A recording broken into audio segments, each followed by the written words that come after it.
Hello YouTube, Gallinal Games here, Maggie from Gallinal Games, and today we are looking at Shakespeare. I'm going to roast him, because I think that the best roasts come from people who are completely uneducated on the subject they're trying to roast about. So why don't we start off with Sonnet 50? I'm pretty sure L is 50. How heavy do I journey on the way, when what I seek my weary travel's end doth teach that ease and that repose to say, Thus far the miles are measured from thy friend. The beast that bears me, tired with my woe, plods dully on to bear that weight in me, as if by some instinct the wretch did know his rider loved not speed, being made from thee. That bloody spur cannot provoke him on, that sometimes anger thrusts into his hide, which heavily he answers with a groan, more sharp to me than spur into his side. For that same groan doth put this in my mind, my grief lies onward and my joy behind. So my first impressions of Sonnet L are, wow. So this is about a man who kicks the donkey he is riding really hard and says, doesn't really matter seeing as I'm actually sadder than he is. So right off the bat, I'm not liking Shakespeare right now. So he kicks the donkey. I assume it's the donkey. He kicks the donkey groans, and he says, That groan reminds me that I'm sad. Maybe you should stop kicking him. Maybe if he makes happy noises, you'll feel happy. Is this like 73? I don't know. I don't read Latin.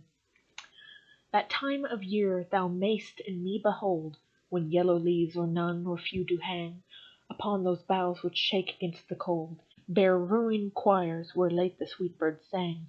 In me thou seest the twilight of such day, as after sunset fadeth in the west, which by and by black night doth take away, death's second self that seals up all in rest. In me thou seest the glowing of such fire, that on the ashes of his youth doth lie, as the deathbed whereon it must expire, consumed with that which it was nourished by. This thou perceivest, which makes thy love more strong, to love that well which thou must leave ere long. Wow. I actually intended to hate everything he wrote because it's funny. Okay, I think I'm gonna cry. Okay, I've been touched by a work of Shakespeare. You can consider me plebeian now. Sonnet XC, cross country. Then hate me when thou wilt, if ever now, while the world is bent my deeds to cross. Join with the spite of fortune, make me bow, and do not drop in for an after loss. Ah, do not, when my heart hath scooped this sorrow, scooped, come in the rearward of a conquered foe. Whoa, conquered. You gotta admit, foe makes more sense to be there. Conquered foe, conquered woe. Rearward. We're talking about the butt end of a conquered woe. Give not a windy night a rainy mar. Windy night a rainy mar. I am a great orator. To linger out a purpose overthrow. If thou wilt leave me, do not leave me last, when other petty griefs have done their spite. But in the onset come, so shall I taste, at first the very worst of fortune's might, and other strains of woe which now seem low, compared with loss of thee, will not seem so. So I shall taste bad things, and compared with other bad things, losing you will be worse. Kind of trite.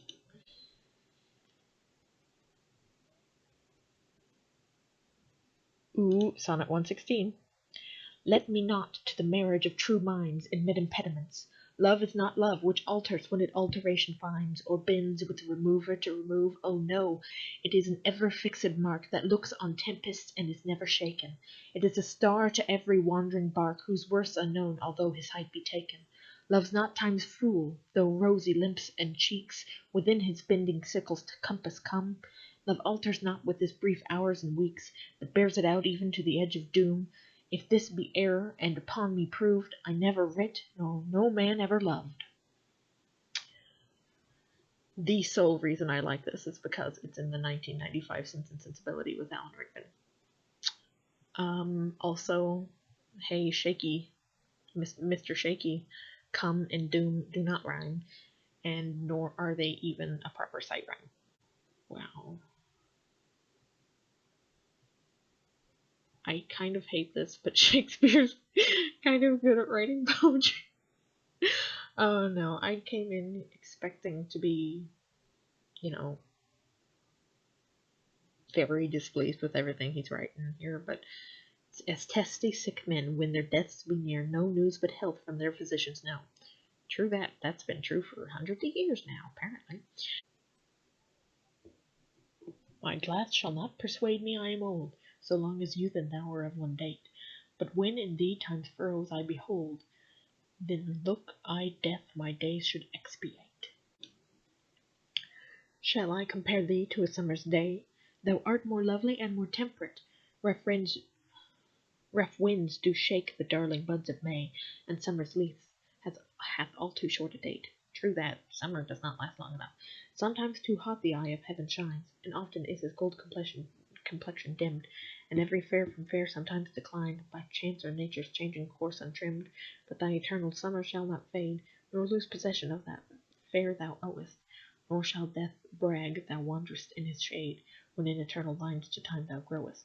So long as men can breathe or eyes can see, so long lives this and gives life to thee. Well, I'm pretty sure men are still living and this lady's dead. Just gonna be perfectly frank here. This is hilarious.